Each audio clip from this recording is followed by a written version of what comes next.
I want folks to know that we're in this with them, and we're not going to back down. Not backing down, and in fact, putting it down in writing. In response to the recently passed flag law, Boise is about to qualify the official flags of the city, and they appear proud to do so. It only took 133 years for Idaho's first university to elect its first black woman as student body president. Interesting timing, considering the state's crackdown on diversity programs on college campuses. A different body of students is recognizing the hard work of the hands that help feed us. That would be the 60,000 plus farm workers in Idaho. And Caldwell High School honored them not just for what they do, but also for who they are. Okay, bear with me for a moment. Are you familiar with the critically acclaimed show on Hulu, The Bear? It's about a young, well-trained chef who takes over his family's restaurant in Chicago after the death of his brother.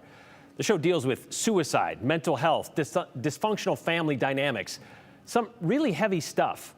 But it has also set records for the most primetime Emmy Awards ever for a comedy series.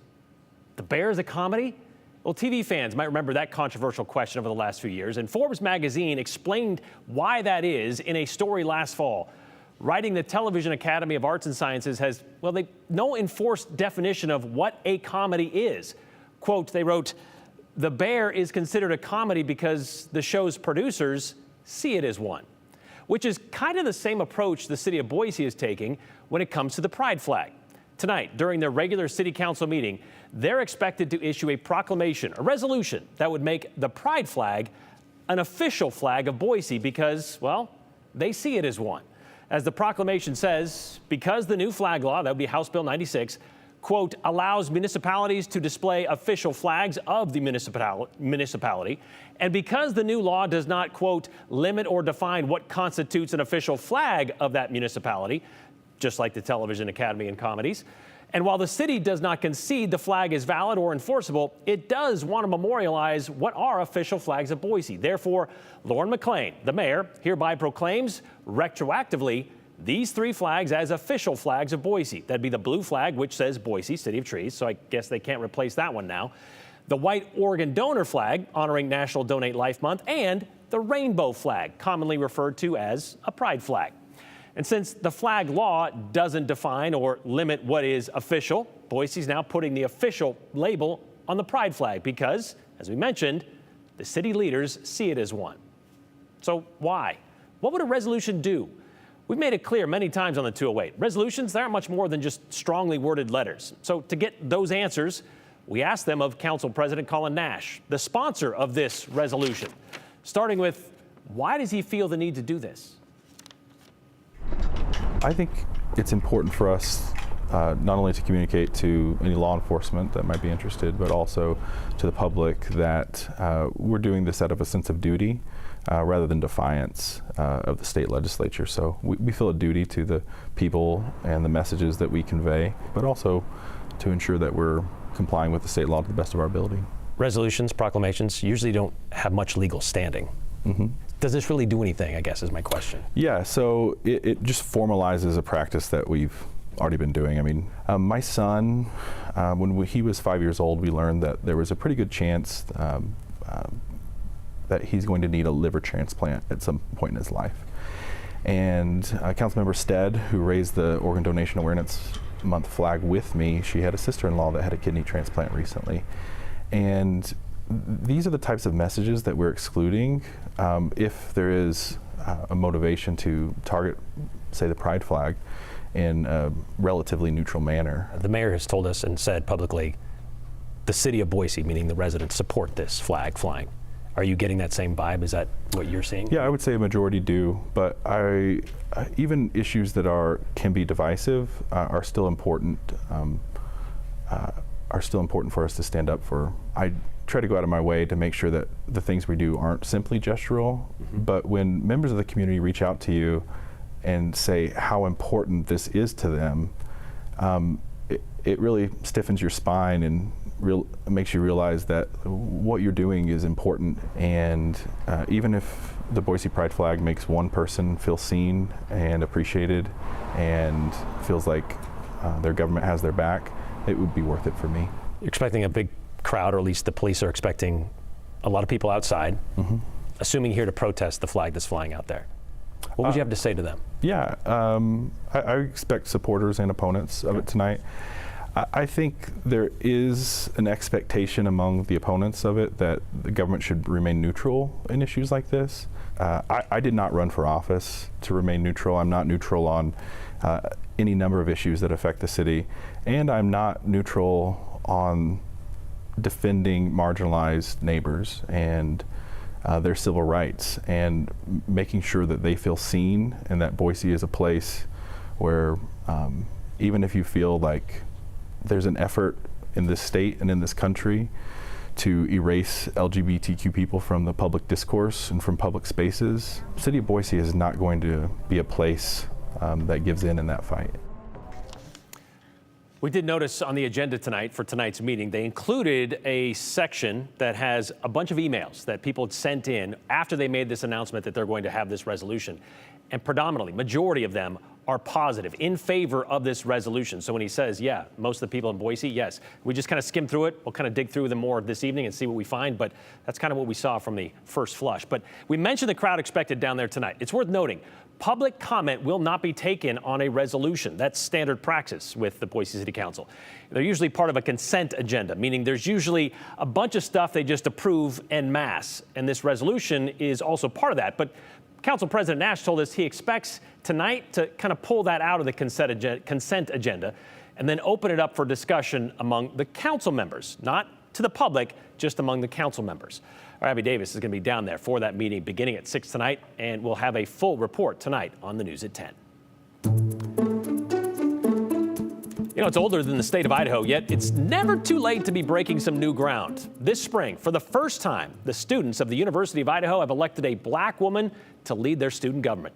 Aspen Shumpert spoke to her today about taking on this pivotal role during a time of significant change and challenges when it comes to diversity initiatives on campus.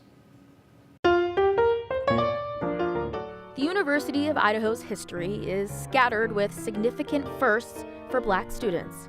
We as black students have kind of trickled into the university and continue to come into spaces that are predominantly white, and trying to do our best to leave a mark on this university in positive ways. In 1899, Jenny Eva Hughes became the first black person to graduate from the university. I think it would have been terrifying, but I think there's this sort of pressure that students of color and black students alike can feel when they're in these spaces and when they walk through the world, that they have to work 2 times as hard to get, to the same space.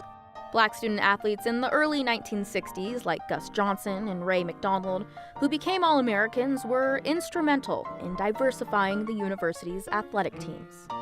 Later, 6 other black student athletes formed the Black Student Union in 1971, creating a cultural home for black students facing housing discrimination off campus. When, there aren't a lot of people who look like you in these spaces, having an area where you can just be yourself, where you can relax, where you don't have to worry about code switching or, presenting a front. U of I sophomore Shay Arogandade is part of that same Black Student Union. In fact, this school year, she served vice president of that student club. To this day, that is something that the Black Student Union offers, a space for people to laugh and enjoy and chill and not have to be so on alert all the time. Now, Shay is writing her own chapter of history, becoming the first black female student body president at the university. If you want your voice heard, you need to be in these rooms and you need to be in these spaces and you need to be in these positions. She's had her eye on leadership since a young age. I was at a U Idaho Bound event with my dad, and I saw former President Tanner McLean speaking on stage and talking to the incoming class and incoming freshmen. And I looked at my dad and I was like, I want his job. And my dad said, okay, go for it. Her election comes just months after the university closed its 6 diversity, equity, and inclusion offices to comply with state law banning these offices on college campuses. Even though the DEI cuts are happening, we still value having different perspectives. We still value having different voices and seeing those voices in power. Shay admits she wasn't sure she'd get the role. I don't know if it's really hit me all yet that I've been able to kind of make this kind of history, but I'm excited that, I took initiative and I could do this and that people believed in me. And I hope this gives the students the opportunity to do the same. Shay says her and her vice president, Brian, have a couple goals in mind, including finding ways for student clubs to access funding opportunities. They're looking at ways to add more events around campus for students, and they plan to head down to the State House to speak with lawmakers to make sure the Vandal voice is heard. We'll have to catch up with them when they make their way to Boise, but both very eager to be in their positions. You mentioned the first black graduate from U of I. It goes way back. Yep. One of the first classes. How many times have they elected just a black student body president? This is the first time for that as well. There Really? has not been a male black student body president as well. So Shay is the first female, but she also is the first black student to be elected as student body president. It is interesting. We've dug into this kind of topic before with the University of Idaho, and it was usually the black athletes that kind of spoke out and said, hey, we're accepted on the fields and on the courts, but when we get outside of that, we don't feel like we're accepted. And as she points out, it's nice to have that place where you can relax and feel comfortable. Yeah, exactly. All right, that's fun to watch, see how that plays out. Thank you very much, Aspen. Well, arrows will soon be flying again in the Boise foothills, and also just in time for summer, meals for Boise kids. And we're this close to selling out tickets for the St. Jude Dream Home. Morgan Romero has details on all of that and more in today's 411. A man is in the hospital after an hours-long standoff with police last night at a home on West Loretta Street in Meridian. Meridian police say they went to the house to arrest 43-year-old Derek Thayer on multiple felony warrants. They say Thayer barricaded himself inside a house and refused to comply with their demands. After several hours, Meridian's Special Tactics Group went into the home and found Thayer unresponsive. He was taken to a hospital with unknown injuries. Police say once he's medically cleared, he'll be booked into the Ada County Jail on his outstanding warrants.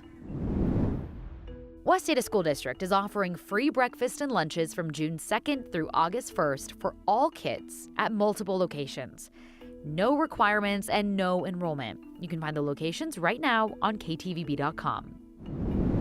And the Boise School District is also offering free summer meals. Breakfast and lunch will be provided to kids ages 1 to 18 at several schools and parks in the district. You can also find those locations on our website.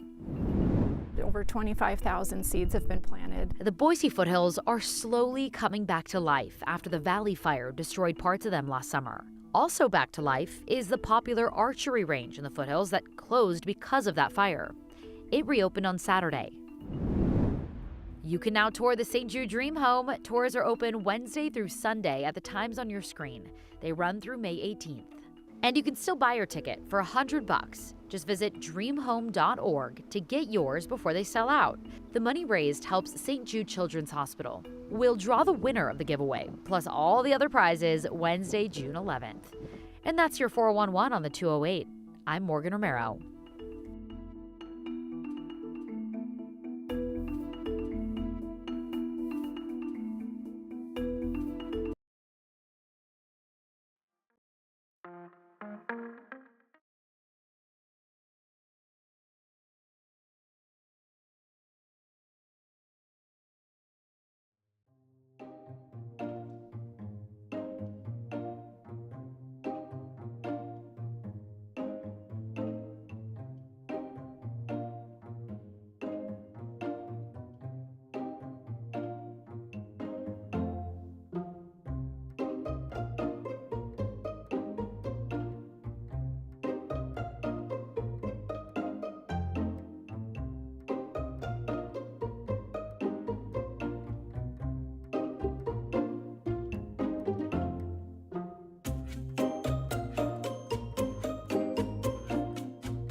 Well, it's certainly a moment to be seen. At Caldwell High School, they're making sure the hands that feed Idaho are finally recognized for more than just, well, the work that they do.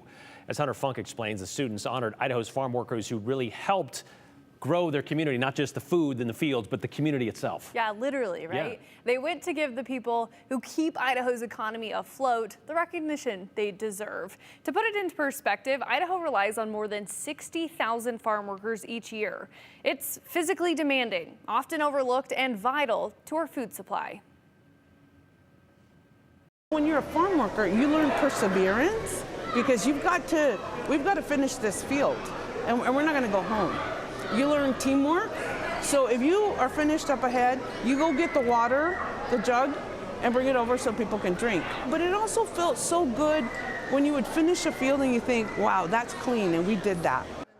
For generations, families like Marisea Piscinas have harvested Idaho's bounty. Her parents were farm workers in the 60s, and she did the same as soon as school was out. Now, she says after understanding the meaning of work, she wants to make sure others do too, and to celebrate what work has already been done. We just wanted to make sure as a school district that we were dissipating the fear that all of our migrant farm workers had, or immigrants that were working in the fields, and to say, hey, this is a safe place, and we're going to honor you as a farm worker. And coming up at 6, Brenda Rodriguez spoke to the farm working families who attended the celebration about how, for many families, it's more than just a job, it is a legacy. And we're also going to hear from the students who say honoring the farm workers isn't just an event, Brian, it's a responsibility. Yeah, and it's kind of carries on that story we did a few weeks ago about what they were doing with Farmway Village in Caldwell. Right. And how they're honoring that place as in the historical concept of that and what it means to the community and stuff. And if I have this right, her family also grew up there. Yeah, I mean, a lot have. Yeah, exactly. All right, thanks, Hunter. Stay tuned for that. You know what? You can find all of our Inside Ag stories right now on KTVB Plus. If you missed any of them here on the 208 or on the News at 6, all you got to do is just download KTVB Plus on your TV, and you can watch it for free.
Idaho showing off its beautiful spring colors. I love it. Today, though, as we look outside, the winning color is blue. Nothing but blue skies overhead. We've had a few clouds over Sun Valley today, but still a stunning spring day. We haven't quite hit 70 in Boise, but 68 degrees, close enough. It's sunny, it's mild, it's gorgeous. 63 in Twin right now, and in McCall and Sun Valley, 63 degrees. Just beautiful. And best news of all, considering the last couple of days we've had just a whisper of a breeze out there. In fact, no wind at all for Stanley, Ontario, and Nampa at the moment. What a difference that wind can make. Temperatures today haven't moved a whole lot over yesterday, but that wind that hasn't been howling certainly makes a difference. What a gorgeous day. So the rest of your Tuesday evening looking lovely. Our sunset slowly inching closer and closer to the 9 o'clock hour, 8:53 tonight. We'll be in the 60s even through 10 o'clock this evening with clear skies overhead and light winds throughout the evening. So overnight, we dropped down to about 49 degrees in Boise. This is what we'll wake up to tomorrow as far as temperatures go.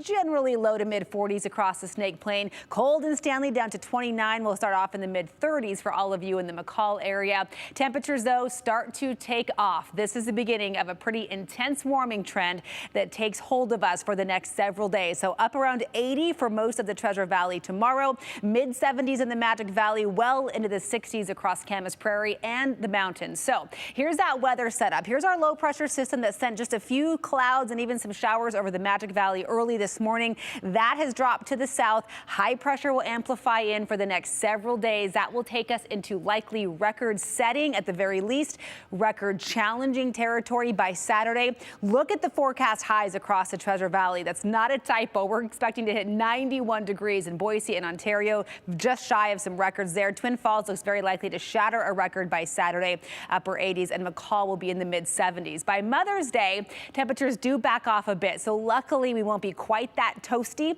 for your Mother's Day celebrations, but still very warm. So as you look at the next several days, we have sunny days stacked one on top of the other. We'll be around 80 Wednesday, Thursday, upper 80s on Friday. There's that possibly record-setting day on Saturday. 85 on Mother's Day. Yes, it's going to get a little bit breezy ahead of a system coming in for early next week that will knock our temperatures back down, but still, I think Mother Nature delivering a pretty nice day for us on Sunday. By Monday, we hit the low 70s and a dramatic turnaround by Tuesday from the 90s on Saturday to highs in just the mid 60s with some showers by Tuesday.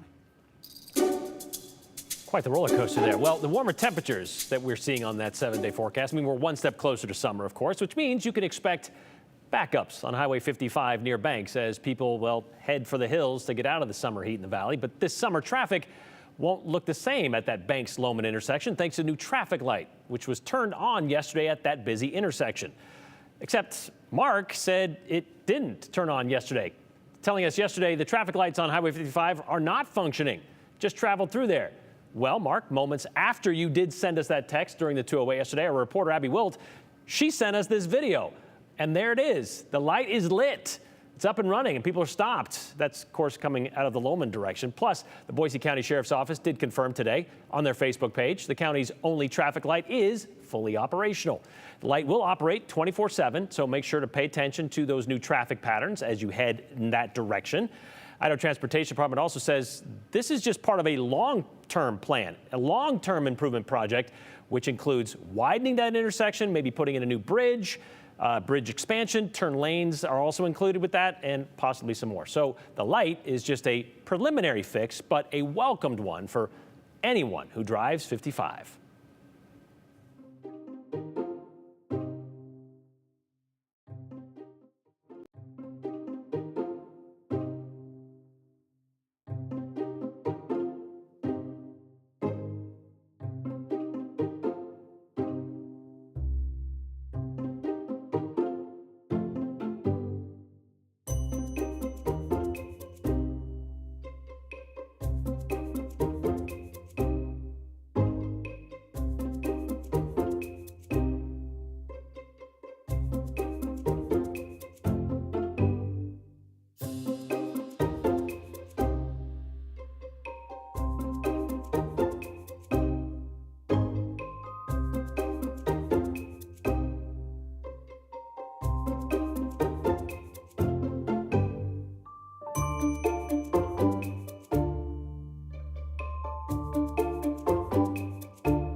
City of Boise is taking your comments on this resolution about the pride flag. We'll take your comments also on the resolution for the pride flag.